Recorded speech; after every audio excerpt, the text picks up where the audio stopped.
Looking back, it's still hard to believe how everything unraveled. It all started with what should have been a good deed. That day, I had just finished signing off on a $200,000 donation to Bright Futures Orphanage. It wasn't a spur-of-the-moment thing. I'd visited the place a few times before, met the kids, and wanted to do something meaningful. Growing up without much myself, I understood the value of a helping hand. At the orphanage, I met Rachel. She was friendly, too friendly in hindsight, but at the time, it felt refreshing. My wife, Emma, had been distant lately, always preoccupied with work or her book club meetings. Rachel seemed genuinely interested in the work I'd done and showered me with compliments that felt good in the moment, though I didn't need them. I chalked it up to her being nice and didn't think much of it. A week later, Emma and I went to a fundraiser gala, something she'd insisted on attending. She showed up late, looking stunning but with an edge of indifference that had become her signature. At the event, I noticed her pulling away from me, gravitating toward a man I didn't know. His name was Dylan, tall, charming, and the kind of guy who commanded attention without effort. I didn't know it then, but this was the beginning of the end. Rachel, ever the opportunist, was watching closely. She struck up conversations with me, subtly steering them toward my relationship. She would drop comments like, "You deserve someone who truly sees you, Michael," planting seeds I didn't even realize were there. It wasn't until weeks later that things took a darker turn. Emma started acting more secretive. She'd get texts late at night and laugh at jokes I wasn't part of. Meanwhile, Rachel seemed to have her own agenda. She was now showing up in spaces she hadn't been before, our social gatherings, community events, always coincidentally running into me. Rachel's moves weren't as random as they appeared. Behind the scenes, she had a plan, one that would flip my world upside down. Rachel's attentiveness grew more calculated. I couldn't pinpoint why, but something about her presence always felt deliberate. Meanwhile, Emma was becoming more elusive by the day. Late-night calls became routine, as did her excuses for coming home late. One evening, Rachel called me out of the blue, claiming she needed advice about a fundraiser for the orphanage. I didn't think much of it. I figured it was about the donation or some logistics, but her tone seemed oddly personal. "Michael, I just wanted to thank you again for all your support. You're really making a difference," she said. There was a pause, as if she was waiting for me to respond in a way I didn't quite understand. I assured her I was happy to help and kept the conversation professional, but Rachel had a knack for slipping in personal comments. You know, it's rare to see someone so dedicated to both their work and their family. Not everyone has that balance. It felt like a compliment, but the words lingered uncomfortably. I ended the call soon after, brushing it off.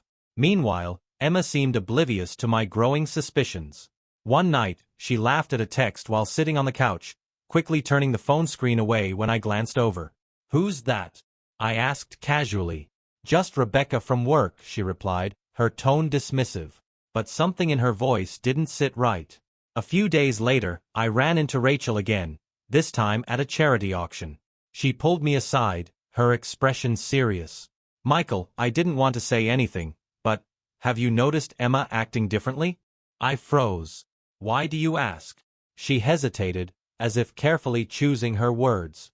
"I've just heard some things, rumors, you know? I thought you should be aware."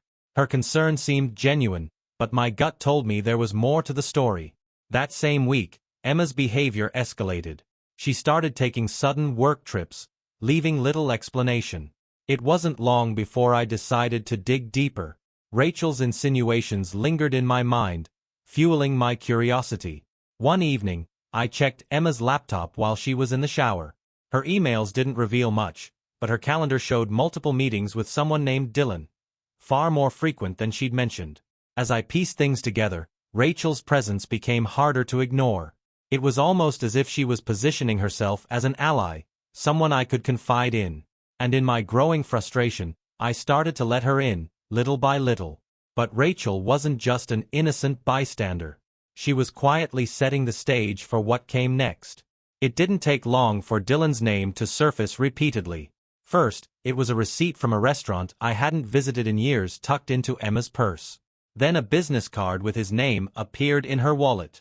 Small things, but each one tugged at something in the back of my mind. I tried to explain it away at first.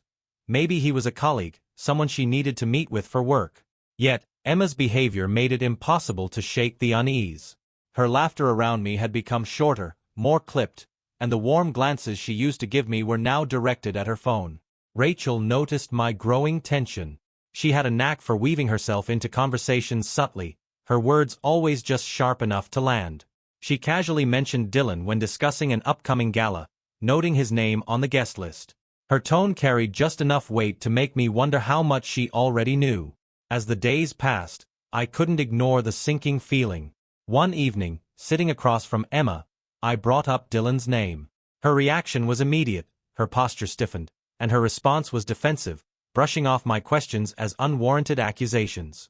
She deflected, turning the focus to me, pointing out how much time I spent at work or on projects. Her response should have reassured me, but instead, it deepened my suspicions. Something wasn't right. Determined to find clarity, I decided to dig deeper. Rachel, ever present and helpful, suggested a private investigator she had worked with during a legal issue at the orphanage.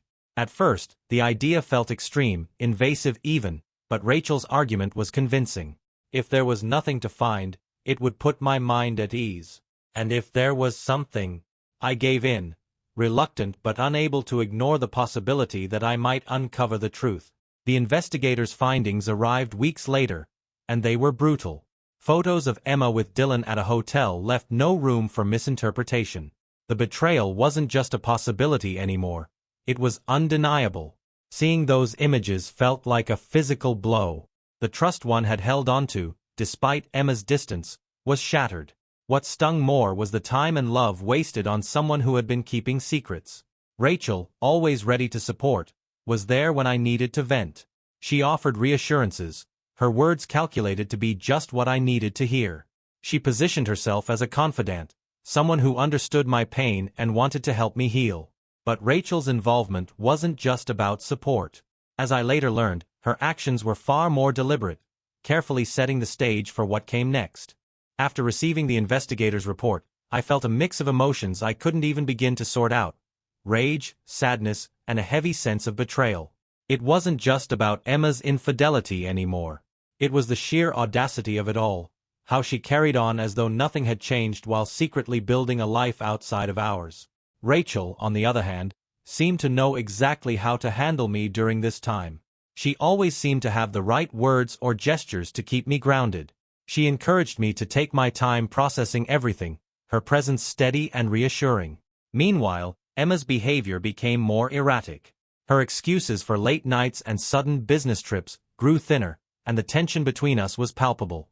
Still, she acted as though nothing was wrong, expertly avoiding direct confrontations and carrying on with her routine. In the background, Rachel's role in my life began to expand. She started dropping by unannounced with coffee or lunch, citing work at the orphanage as an excuse to stay connected. Her timing always seemed perfect. Just as I was stewing in anger or drowning in confusion, she would show up, ready to listen. One afternoon, Rachel suggested that maybe Emma wasn't just unfaithful but manipulative, too. She painted a picture of someone who had likely been taking advantage of my trust for far longer than I realized. It was a subtle nudge, but it worked. Fueled by Rachel's words, I started looking into Emma's past interactions with Dylan and anyone else who might have played a part in her betrayal. The deeper I dug, the more I found. Texts on her old phone, unexplained gaps in her financial records, and fragments of conversations that didn't add up. Rachel continued to encourage my search, offering advice and support at every turn. She framed it as helping me find closure, but there was always an edge to her involvement, a sense that she wasn't just being helpful but guiding me toward a specific outcome. Emma, oblivious to the extent of my investigation, remained distant. Her once flimsy lies now felt outright insulting. I began to notice patterns, moments where her body language betrayed her, where her responses felt rehearsed rather than genuine. Rachel's presence became a crutch. She filled the growing void left by Emma's betrayal, presenting herself as someone who truly understood what I was going through. But even as I leaned on her, a part of me wondered why she was so invested. It was only later that I realized Rachel's motives were far from innocent. Every comforting word, every nudge toward digging deeper, had been part of a larger scheme, one I was only just beginning to unravel. Emma's calm exterior began to slip as the pressure mounted. She sensed a shift in me, though she couldn't pinpoint its cause. I didn't confront her directly, not yet, but the knowledge I had weighed heavily on every interaction. The once easy flow of our conversations was now replaced by forced politeness and awkward silences. Rachel, meanwhile, became even more present in my life. She had a way of framing her involvement as purely altruistic, claiming she just wanted to see me get what I deserved. Her words were soothing, but there was always a strange undercurrent to them, as if she enjoyed watching Emma's downfall unfold. It was Rachel who first floated the idea that Emma's affair wasn't just a random lapse in judgment but part of a larger scheme. She speculated that Dylan might have been pursuing Emma for financial reasons. "You're a wealthy man, Michael," she reminded me, her tone carefully measured. "Sometimes people see that as an opportunity." Her insinuations made me wonder. Could Dylan's intentions have been more calculated? And if so, had Emma been complicit or merely naive? Around this time, Emma's behavior took another turn. She became strangely attentive, as though trying to cover her tracks. She started planning family outings, cooking my favorite meals, and leaving little notes around the house, apologizing for her recent distance. It was almost laughable, considering the evidence I had seen. Rachel didn't miss a beat. She pointed out how Emma's sudden shift could be an attempt to manipulate me. "She knows she's been caught on some level," Rachel said one evening as we talked over coffee. "She's just trying to regain control before you make a move." As much as I hated to admit it, Rachel's assessment made sense. Emma's actions felt less like genuine remorse and more like damage control. But rather than confront her outright, I decided to keep watching, waiting for the right moment to act. During this time, Rachel became increasingly bold in her suggestions. She urged me to think about my next steps, not just with Emma, but with my life as a whole. Her words were always cloaked in concern, but I couldn't shake the feeling that she was steering me toward a path that benefited her as much as it did me. While Emma worked to maintain her facade, cracks began to show. Small details slipped through, contradictions in her stories, unexplained absences, and her growing unease whenever I mentioned Dylan. It was clear that she was losing her grip, and I was determined to see how far she would fall. Unbeknownst to Emma, Rachel had already set the stage for what came next. She wasn't just helping me uncover the truth, she was orchestrating the chaos, ensuring that when the moment of reckoning arrived, it would leave no room for doubt. As Emma's facade continued to crumble, Rachel became my constant companion in unraveling the web of lies. She had positioned herself as a confidant, someone who understood my pain and frustration better than anyone else. But there was always something about her demeanor, a knowing look, a calculated pause, that hinted she wasn't just a bystander in all of this. One evening, Rachel invited me to her office at the orphanage under the guise of discussing donation plans. I didn't think much of it, assuming it was just another way for her to keep me distracted from the chaos at home. When I arrived, she greeted me warmly, her expression softer than usual.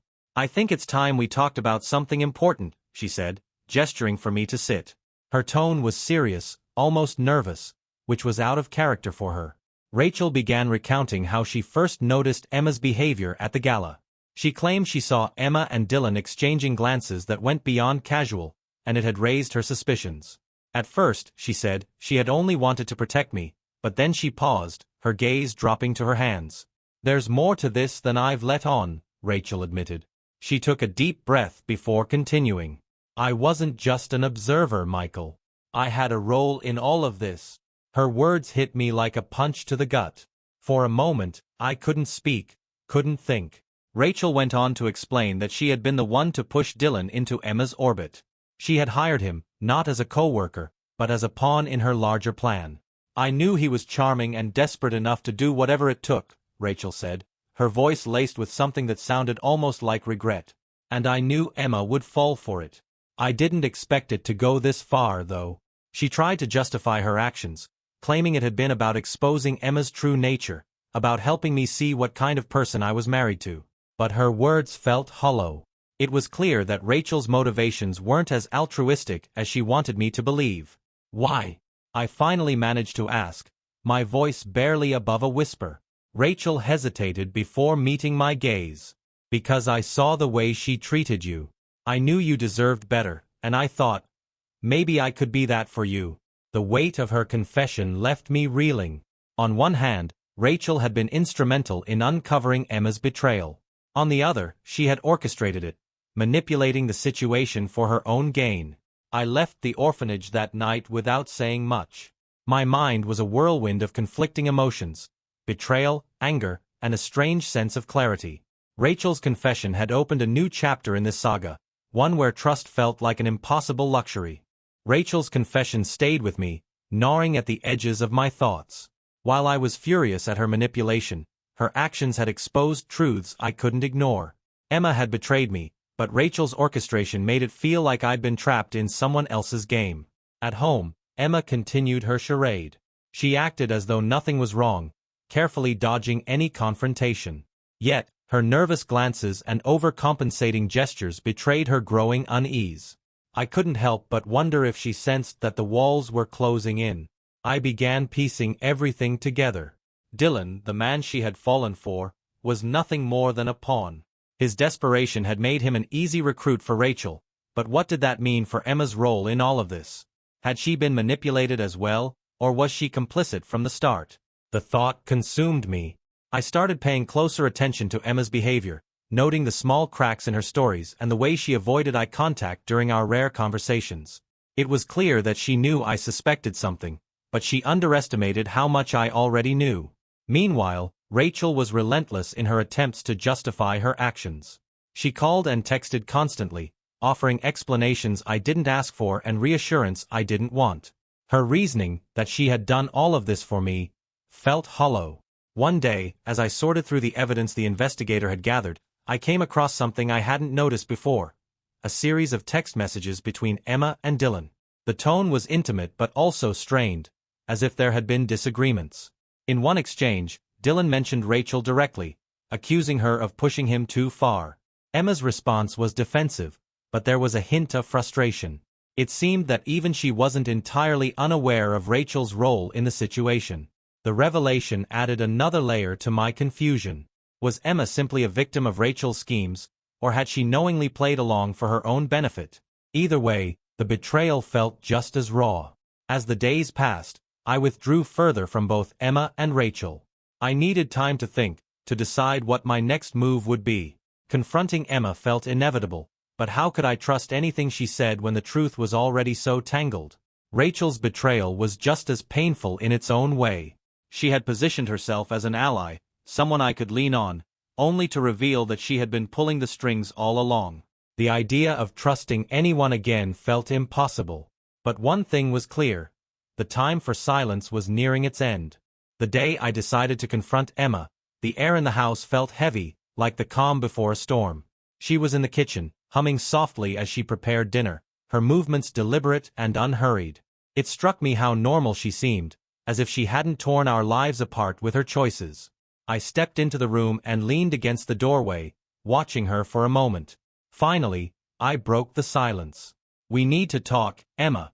She turned, her face carefully neutral. "About what?" "About Dylan." "About everything," I said, my tone firm but not raised. Her hands faltered slightly, but she recovered quickly. "What about him?" I took a deep breath, steadying myself. "I know about the hotel meetings, the late-night texts, all of it." "Don't lie to me, Emma. I've seen the proof." Her face went pale, and for a moment, she looked as though she might deny it. But something in my voice must have convinced her that denial was pointless. Instead, she exhaled sharply and folded her arms, as if bracing herself. "It wasn't supposed to mean anything," she said, her voice trembling. "It just happened." I couldn't stop the laugh that escaped me. Bitter, sharp, and entirely involuntary. "It just happened? That's the best you've got?" "Emma, this wasn't a mistake. It was a series of choices, over and over again. Don't insult me by pretending otherwise." She looked away, her eyes glistening with tears. "I never wanted to hurt you, Michael. I swear I didn't." I stepped closer, forcing her to meet my gaze. "You didn't just hurt me. You betrayed me, our marriage, everything we built together. And for what? Dylan, a man who doesn't even care about you." Her head snapped up at that, confusion flashing across her face. "What are you talking about?" I pulled out the investigator's report, placing it on the counter in front of her. "This," I said, tapping the pages. Do you really think he was in it for love? He was playing you, Emma. And he wasn't the only one. As she flipped through the report, her expression shifted from confusion to disbelief, and finally to anger. Rachel, she whispered, her voice barely audible. Yes, I confirmed. She orchestrated everything. She hired Dylan, pushed him toward you, and made sure I'd find out. This wasn't just an affair, Emma. It was a setup from the start. Emma's face crumpled, and she sank into a chair, burying her head in her hands. I didn't know, she murmured. I thought he cared about me. Her words didn't soften the blow, nor did they absolve her of guilt. But for the first time, I saw the cracks in her confidence, the realization of how deeply she had been manipulated. I watched her for a moment, my anger simmering beneath the surface. Did you care about me, Emma? At any point during all of this, did you stop to think about what it would do to me? She looked up, her eyes red and swollen. I made a mistake, Michael. A terrible, unforgivable mistake. But I didn't want to lose you. I thought, maybe we could fix things before it all fell apart. Her words hung in the air, heavy with irony. Fix things? The damage was already done, and the pieces were shattered beyond repair. I didn't respond, couldn't respond. Instead, I turned and walked out of the room, leaving her to face the weight of her choices alone. The confrontation had left Emma visibly shaken, her composed facade completely shattered. She remained seated at the kitchen table long after I had walked away, staring blankly at the evidence I'd left behind. Her hands trembled as she flipped through the investigator's report, the reality of her choices pressing down on her. For days, the house was eerily quiet. Emma seemed to drift through it like a ghost, her usual routines abandoned. The guilt weighed heavily on her, visible in the way her shoulders slumped and her voice faltered when she spoke. She tried to carry on as though things might somehow return to normal, but the tension between us was impossible to ignore. I watched her closely during those days, unsure whether her remorse was genuine or simply a reaction to being caught. She spent hours in our bedroom, avoiding eye contact and speaking only when necessary. Her actions seemed more like damage control than an attempt to address the real issues. Meanwhile, I wrestled with my own emotions. Anger and betrayal clashed with the faintest flicker of pity as I observed her unraveling. She had clearly been blindsided by the revelation of Rachel's involvement, but it didn't erase her own culpability. The choices she had made were still hers, regardless of the manipulation she'd fallen victim to. Occasionally, Emma would try to bridge the growing chasm between us. She left notes on the counter, apologizing for what she called her mistakes, and offered half-hearted gestures of reconciliation.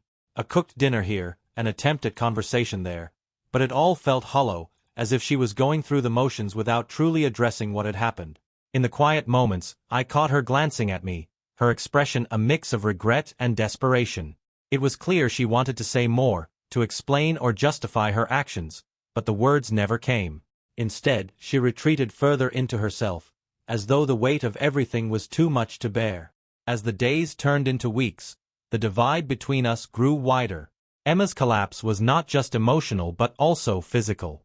She lost weight, her once bright demeanor dulled to a shadow of its former self.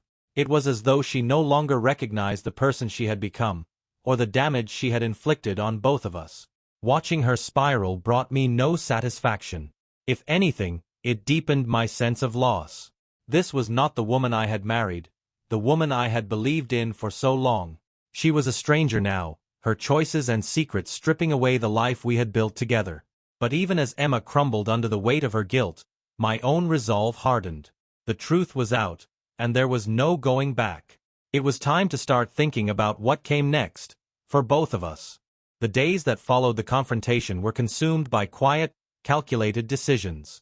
Emma kept to herself, trying and failing to repair the damage in ways that felt increasingly desperate. I, on the other hand, focused on moving forward. The first step was securing my position, both personally and financially. I consulted my lawyer, laying out the details of Emma's betrayal and the evidence I'd gathered.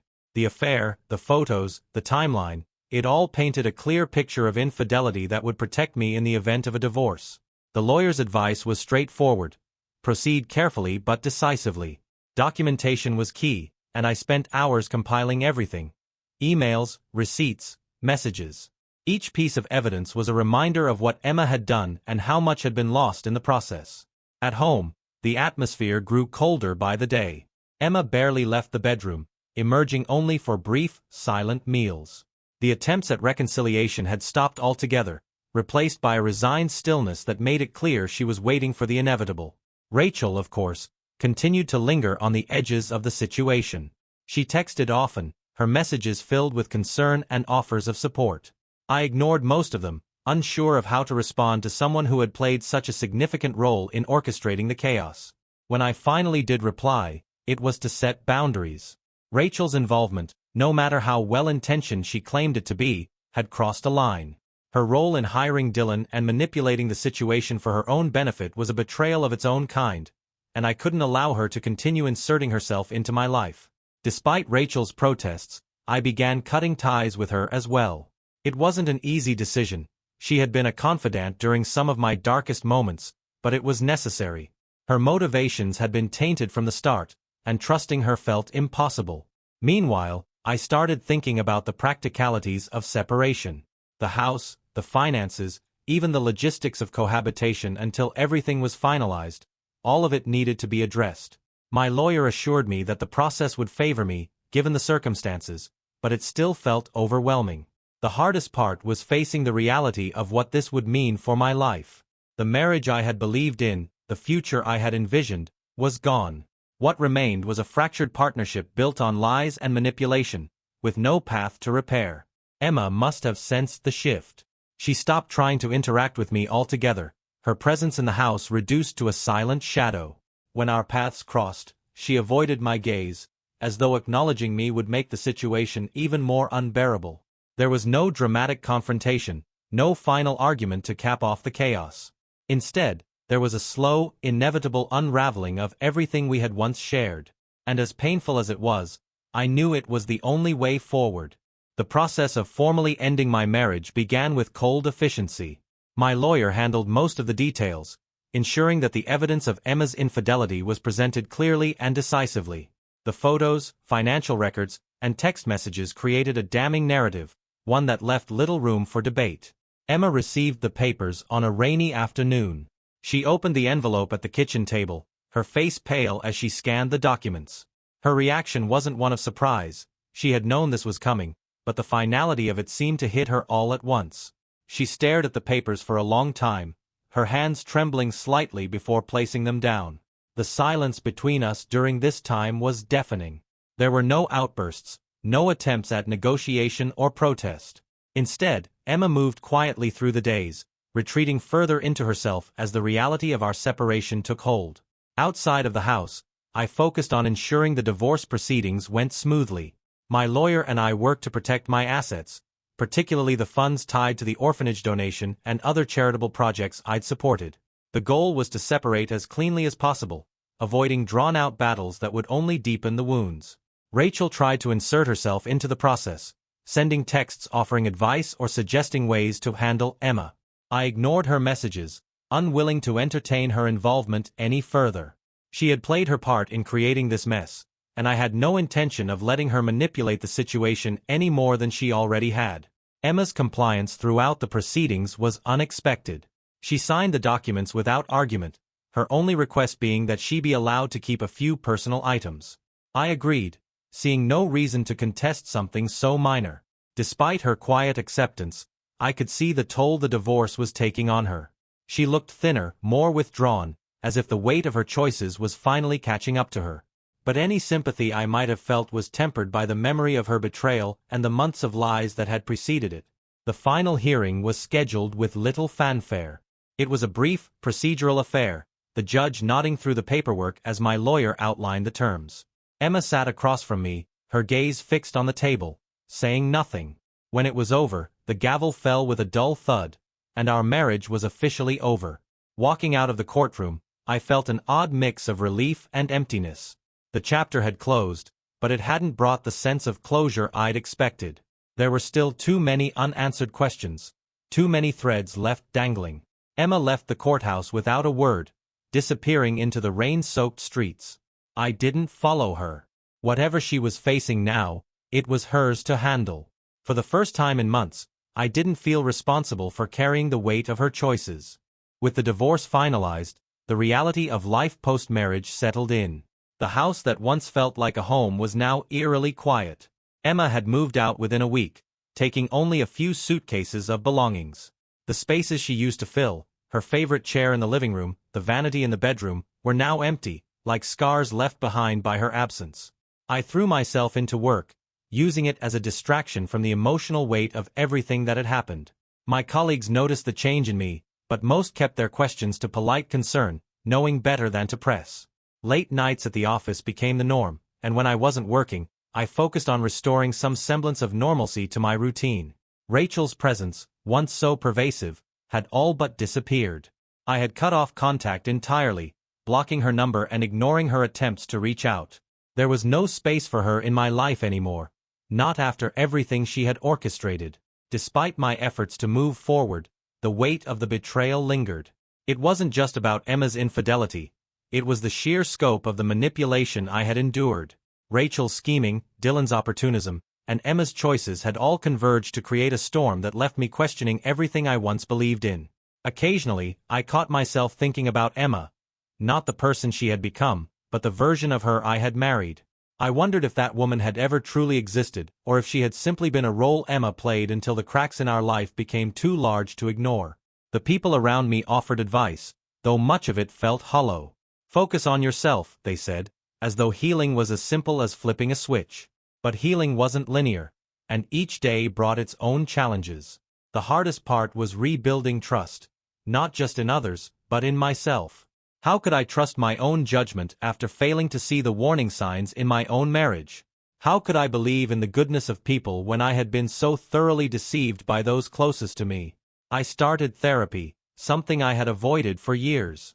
Talking to someone who wasn't directly involved in the chaos helped me untangle the mess of emotions I had been carrying. Slowly, I began to see the threads of clarity amidst the confusion. The fallout of the divorce extended beyond just me and Emma. Mutual friends chose sides, some cutting ties entirely while others attempted to remain neutral.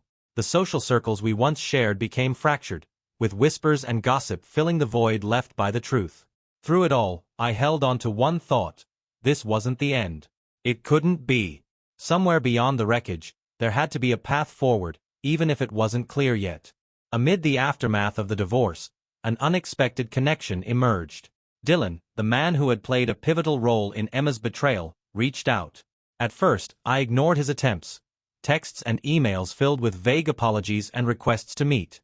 But one evening, curiosity and a desire for answers got the better of me. I agreed to meet him at a small cafe on the edge of town. When Dylan walked in, he looked nothing like the confident, charming figure I had seen in the investigators' photos. He seemed worn down, his shoulders hunched and his eyes tired. It was clear that whatever part he had played in this, it hadn't left him unscathed. As he sat across from me, Dylan didn't waste time with pleasantries. He admitted that his involvement with Emma had been orchestrated by Rachel. According to him, Rachel had approached him during a particularly desperate time in his life, offering money in exchange for his participation. He hadn't realized the full extent of her plans until he was already deeply entangled. Dylan described his regret, not just for his role in the affair but for how far things had spiraled. He claimed that his feelings for Emma had started as an act but had become real over time. However, even he could see that their connection was built on lies and manipulation, leaving no foundation for anything genuine. Listening to Dylan's account stirred a mix of emotions in me: anger, pity, and a strange sense of closure. His story didn't excuse his actions, but it provided context I hadn't had before. Rachel's machinations had extended far beyond what I'd initially understood, turning everyone involved into pawns in her game. By the end of our conversation, Dylan expressed a desire to move forward and leave the mess behind. He apologized again, not just for his part in the affair but for the pain he knew it had caused. It wasn't enough to erase what had happened, but it felt genuine. For reasons I couldn't fully explain at the time, I decided to forgive him. Perhaps it was because holding on to the anger felt exhausting, or maybe it was because Dylan, like me, had been caught in Rachel's web. Forgiveness didn't mean friendship, but it did mean letting go of the resentment that had weighed me down. Over the following weeks, Dylan and I had a few more conversations. We weren't close by any means, but those talks helped both of us process what had happened. In an odd way, they reminded me that healing was possible, even in the wake of betrayal. Dylan eventually moved out of town, eager to start fresh somewhere far from the mess he had helped create. As he left, I felt a strange sense of relief, not because he was gone, but because I had finally untangled one part of the knot that had been choking me. Forgiving Dylan didn't fix everything, but it was a step forward, a small piece of the foundation I was slowly rebuilding for myself. Emma's departure from the house was quiet, almost anticlimactic, but the fallout from her actions wasn't over. In the weeks following her move, whispers about the affair began to circulate among our friends and acquaintances. While I had kept the details private, the divorce itself, and Emma's involvement with Dylan, was enough to fuel speculation. The social consequences hit Emma harder than I expected. Mutual friends distanced themselves, and those who had once admired her charm now looked at her with thinly veiled judgment. Even her family, particularly her parents, struggled to reconcile the person they thought they knew with the one who had made such devastating choices.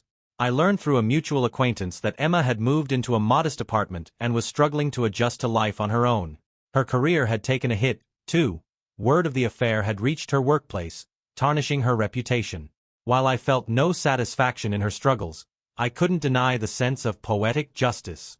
Her choices had caught up with her, and she was finally facing the consequences.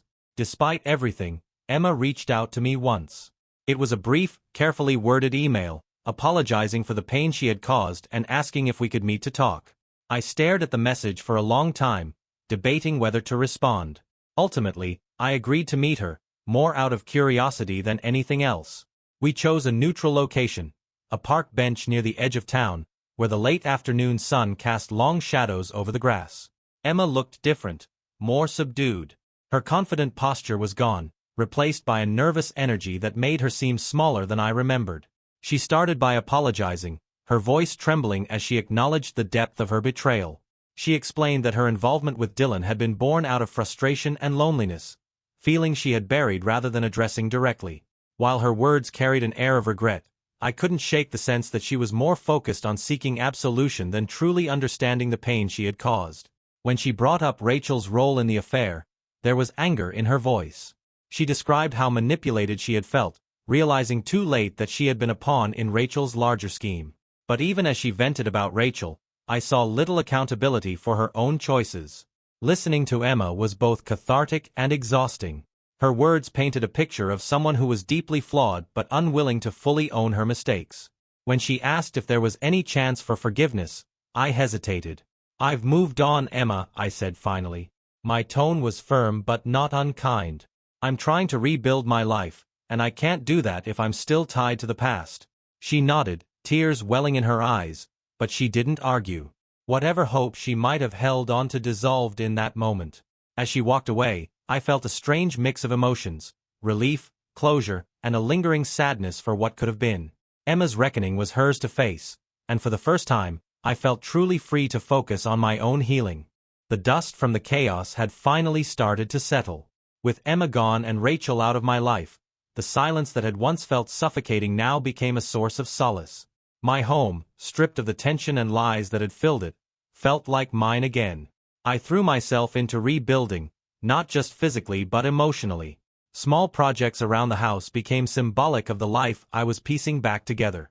I painted the walls, replaced old furniture, and rearranged the space to reflect a new chapter. Each change felt like shedding the weight of the past. Therapy helped, too. The sessions gave me tools to process the betrayal and to rebuild trust, starting with myself. I began to realize that my ability to move forward didn't rely on erasing the pain but on learning to live with it. The scars would remain, but they didn't have to define me. Work became a steady anchor during this time. The projects I had sidelined during the turmoil became a renewed focus, and I found a sense of purpose in throwing myself into them.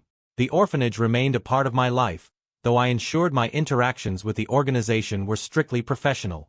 Rachel's shadow loomed there, but I was determined not to let her actions taint the good that the place represented. Socially, I started to reconnect with friends and acquaintances who had stood by me.